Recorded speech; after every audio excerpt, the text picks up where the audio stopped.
দিদার বাড়ি চুরির অভিযোগে পাকড়াও নাতি সহ তার বউ। গয়না গলিয়ে ফেরার পরেও উদ্ধার প্রায় 14 ভরি সোনা। গ্রেপ্তার হওয়া ওই দুজনের নাম রাহুল কর্মকার ও তার স্ত্রী মিঠু কর্মকার। দুজনেরই বাড়ি দৌলতাবাদ থানা এলাকায়। দিন কয়েক আগে রানীনগর থানার বংশীমদনপুর এলাকায় আরতি গুপ্তা নামের এক বৃদ্ধার বাড়িতে চুরির ঘটনা ঘটে।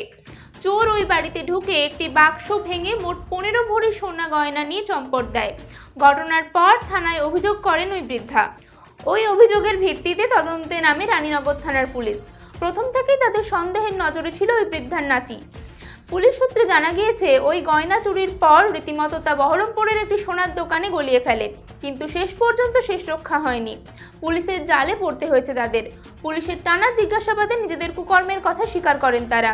আর তারপরেই তাদের দেওয়া তথ্য অনুযায়ী স্কুটের সিটের তলা থেকে উদ্ধার হয় ওই গয়না। ওনার অভিযোগ ছিল ওনার ছেলের দিকেই।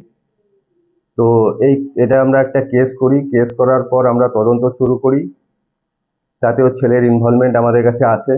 আমরা ওর ছেলে রাহুল কর্মকার এবং ওর স্ত্রী মিঠু কর্মকারকে আমরা অ্যারেস্ট করি এবং পিসিতে আনি। আর পিসি পিরিয়ডে ওদের কাছ থেকে আমরা প্রায় 14 ভরি মতন সোনা রিকভারি করেছি।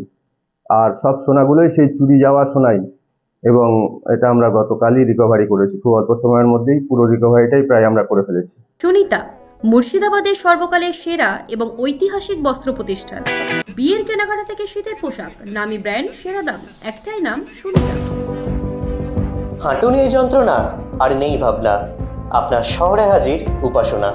এখন সফলভাবে হাঁটুর প্রতিস্থাপন ডোমকলে উপাসনা হাসপাতালে। উন্নত চিকিৎসার একটাই ঠিকানা, উপাসনা।